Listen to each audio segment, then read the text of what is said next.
Boa noite, caríssimos irmãos. Vamos iniciar a nossa evangelioterapia, hoje com o capítulo 5, Bem-aventurados os aflitos. Nós vamos continuar, né? Mas antes nós vamos fazer a nossa prece inicial. Então, vamos agradecer a Deus por estarmos aqui, graças a Deus com saúde, podendo participar desse estudo e agradecendo a proteção que nós temos, todas as coisas que estão ocorrendo e que podemos também pedir para aqueles que não estão na mesma condição nossa, que sejam protegidos por Deus pela espiritualidade. Vamos agradecer a Jesus, nosso irmão maior, nosso mestre, guia, aquele que nos deixou tantos ensinamentos que são nossos consoladores para nós caminharmos nessa reencarnação com mais segurança, esperança, fé e acreditando que tudo passa. O que é ruim vai passar. Vamos agradecer ao mentor do Lar Espírita Aurora de Luz, aos espíritos que vêm nos intuir, nos proteger, nos amparar e também aqueles espíritos que vêm aprender conosco essas lições maravilhosas deixadas por Jesus. Graças a Deus, graças a Jesus. Então, hoje, no capítulo número 5, nós vamos ficar no item 26, que é provas voluntárias, o verdadeiro sacrifício. Foi passado por um espírito chamado Espírito Guardião, ele não se identificou, em Paris, 1863. Então diz assim: muitos perguntam se é permitido ao homem suavizar suas próprias provas. Essa questão equivale a uma outra. É permitido a alguém que está se afogando procurar se salvar? Alguém que tem um espinho gravado retirá-lo? Alguém que está doente chamar o médico? Né? Aí entraria o caso do analgésico, da morfina, né? Devemos dar para as pessoas, para não sofrer tanto. Agora, as provas têm por objetivo exercitar a inteligência, a paciência e a resignação. A inteligência porque você vai aprender com ela, né? Por que eu estou passando por isso? O que isso está tentando me ensinar? O que esse sofrimento está tentando me ensinar? Eu preciso mudar alguma coisa em mim. Alguma coisa eu estou fazendo que não está de acordo com as leis naturais. Então, por isso que eu estou passando por isso.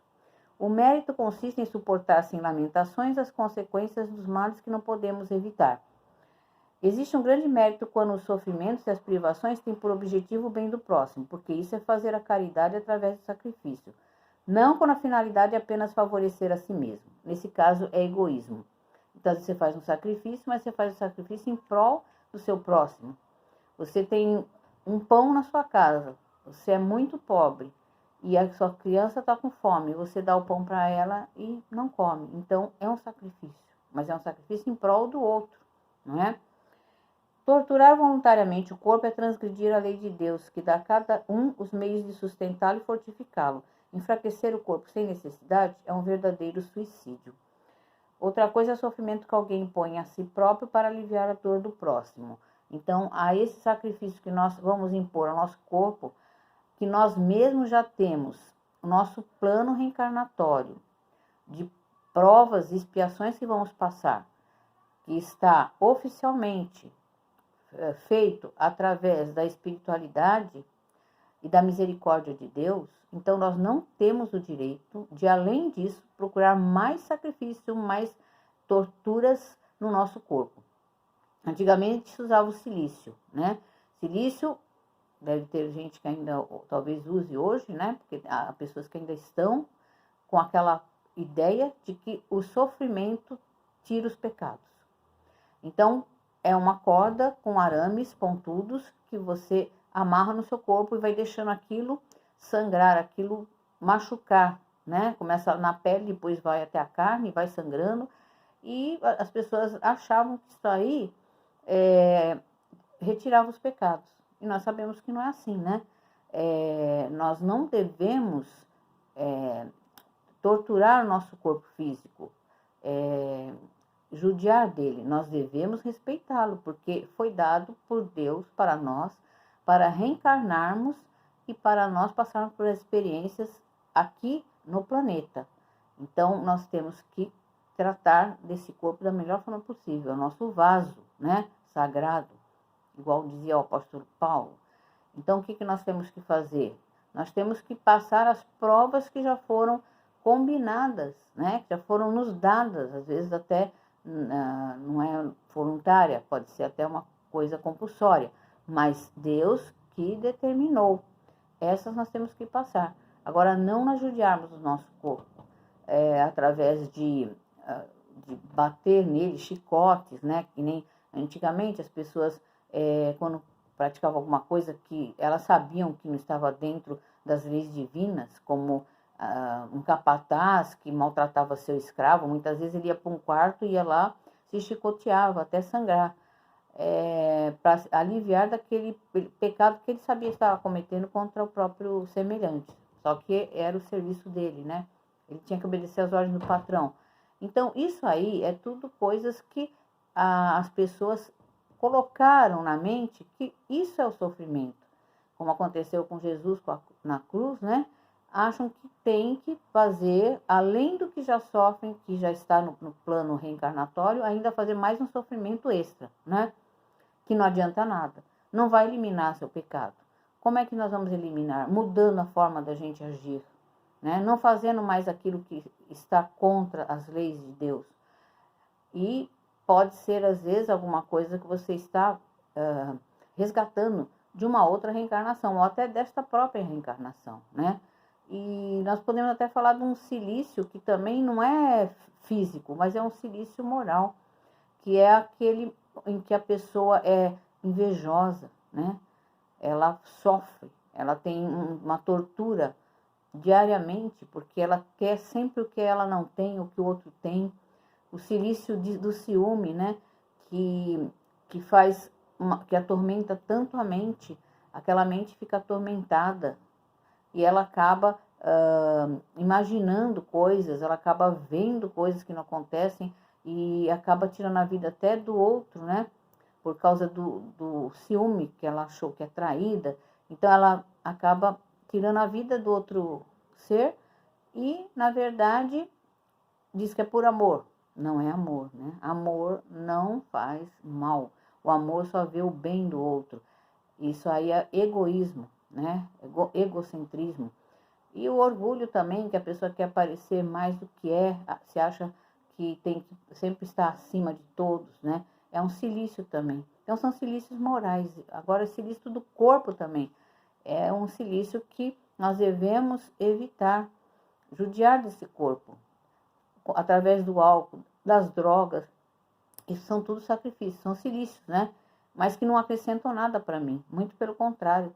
Eu estou fazendo com o meu corpo aquilo que depois eu vou ter a consequência na próxima reencarnação através do meu perispírito. Meu perispírito vai ficar com marcas, né? Vai ficar com sequelas desses atos que eu faço, impensados, né? De judiar, de fazer com que meu corpo sofra para aliviar a parte moral, né? O que eu acho que é pecado, né? E eu vou ler para vocês agora um livro que eu gosto demais, que é Máximas de Luz, do Miramês, do Espírito Miramês, pelo médium João Nunes Maia. O Espírito é Miramês, mas o médium é João Nunes Maia. Então diz aqui, no capítulo 16, Buscando Tormentos. O homem de bem não busca tormentos com as suas próprias mãos, deixa que aconteça o que Deus determinar em seus caminhos, procurando aprender as lições a ele oferecidas por misericórdia. Então, se a gente transgride isso, a gente não está confiando na misericórdia divina, né? E nós temos que confiar que nós já planejamos nossa reencarnação, ou foi planejada compulsoriamente. A filosofia que ensina aos homens a auto-sacrificar-se em busca da perfeição não entendeu a vontade de Deus, que fala sempre pelos meios do sensível instrumento divino e humano que é o coração. Então, acha que sacrifício é no corpo, é sacrificar o corpo para a alma ficar ok, né? Tudo bem. Procurar tormentos voluntários é esquecer a bondade e a misericórdia do Todo-Poderoso. Nós já combinamos a nossa reencarnação. O que nós vamos passar? Nós temos que resignação, né? Em muitos casos nós podemos aliviar? Podemos aliviar, né, o sofrimento. Se estamos com uma dor muito forte, nós tomamos um analgésico. Então não é que seja proibido, mas que a gente enfrente com resignação e veja o propósito daquilo para nós mudarmos, né? Porque se nós continuarmos fazendo sempre a mesma coisa, os resultados vão ser sempre os mesmos, né? Não é necessário buscar tormentos. Ele já existe como leis em faixas diferentes para nos educar, fazendo ambiente para nos instruir. O homem indulgente é capaz de descobrir com facilidade o caminho do evangelho por sentir o Cristo guiando os seus passos. Então, nós temos que seguir os passos de Cristo e nós devemos respeitar as leis divinas. Aquilo que nós temos que passar, aquilo que nós temos que enfrentar e saber o porquê que nós estamos enfrentando. Se nós conseguirmos enxergar o que aquela lição está nos passando, nós já vamos progredir muito. No livro Viver no Evangelho, do André Luiz, sobre esse capítulo de sacrifício inútil, tem aqui um item muito interessante, é o 71. Praticas o jejum rigoroso, mas não socorres o irmão faminto com o que deixas de comer. Maltratas os joelhos com a genuflexão prolongada, mas não te abaixas para acudir o infeliz caído na rua. Machucas os pés em peregrinações distantes, mas não pisas a poeira ou a lama para auxiliar a família da periferia miserável. Consomes horas intermináveis em oração, mas não usas o tempo para ouvir o amigo em desespero. Renuncias aos prazeres normais do mundo, mas não favoreces a alegria de ninguém. Entregas-te ao martírio do corpo, mas a tortura na penitência não alivia a dor alheia. Carregas a cruz no percurso da romaria, mas não ofereces o ombro ao companheiro aflito. Cumpres a promessa do sacrifício pessoal, mas não te dispõe a ajudar o doente solitário. Imaginas que o castigo do corpo seja instrumento de transformação espiritual e cultivas o sofrimento pensando agradar a Deus. Contudo, são inúteis tais sacrifícios voluntários quando não têm por objetivo o bem dos outros. Então, aqui está muito claro, né, sobre esses sacrifícios voluntários, que nós achamos, né, muitas pessoas acham que estão conseguindo melhorar, né, por causa de torturar-se tanto, né, e na verdade não é isso que acontece. Se nós não modificarmos, se nós não praticarmos a nossa reforma íntima, não melhorarmos nosso conhecimento a respeito das leis divinas, estudarmos o Evangelho, caminharmos com os ensinamentos de Jesus, através das suas parábolas, através de tudo que ele passou para nós de ensinamento, né? É uma cartilha para a nossa vida, é uma maneira de nós nos posicionarmos e conseguirmos viver melhor, né? Para que futuramente, na próxima reencarnação, nós já tenhamos eliminado muitas tendências que nós temos ainda, que são contra as leis divinas, né? Agora eu vou ler para vocês do livro da FESP, O que é ser cristão? Então, aqui já resume tudo, né? Como que nós devemos proceder. Para sermos verdadeiros cristãos, não precisamos judiar do nosso corpo. Nós precisamos modificar a nossa moral, né? O nosso caráter, a nossa maneira de nos portarmos diante da vida, a nossa maneira de vermos o nosso irmão, de ajudarmos o nosso irmão, perdoando ou ajudando no que ele precisar, né?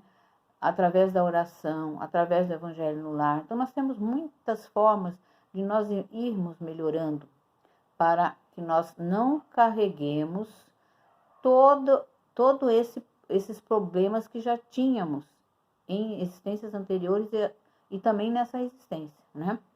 Cristão não é um rótulo, mas uma vivência. O evangelho não é para ser lido, é guardado na estante. Ele tem que ser vivido, aplicado em toda a vida de relação. Para se tornar um autêntico cristão, torna-se imprescindível que o homem se revele pelas suas obras, em qualquer circunstância da vida. Não se pode considerar um verdadeiro cristão aquele que passa o dia rezando, não se tornando melhor, nem mais caridoso, nem mais indulgente para com seus semelhantes.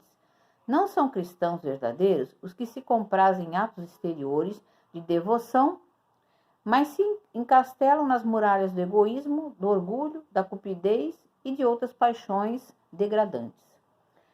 É aquele que no dizer do Cristo tem olho bom, que reflete o que vai em sua alma, procurando sempre dispor-se a auxiliar o seu próximo, soerguendo-o e dando-lhe sempre amparo material e moral.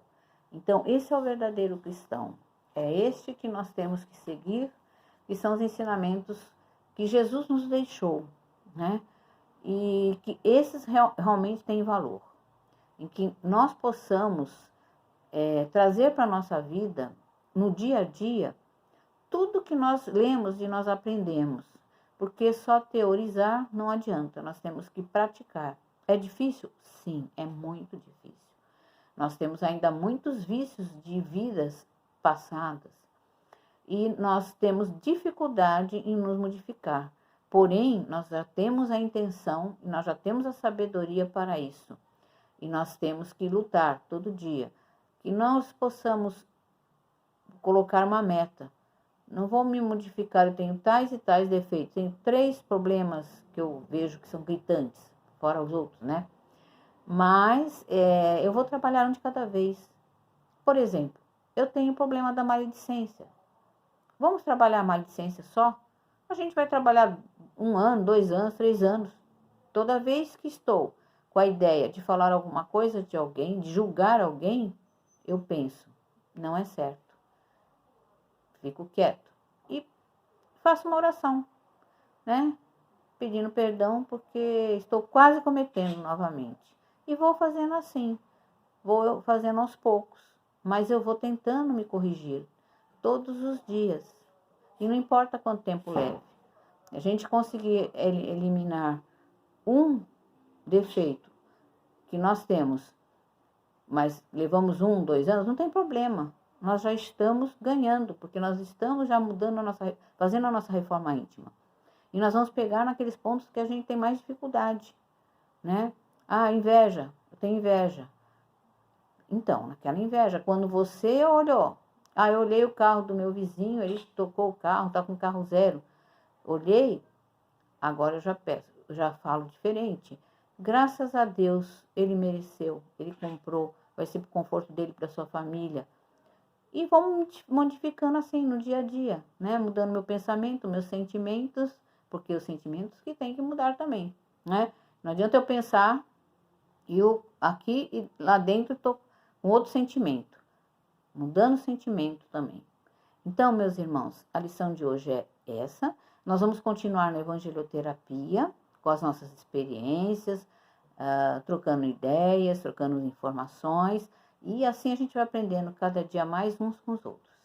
Quero agradecer a todos por estarem aqui, por assistir a este vídeo, e que nós possamos retornar nas próximas ocasiões com assuntos tão edificantes que nós temos visto através do Evangelho, através dos ensinamentos de Jesus, e que possamos estar todos já com muita saúde.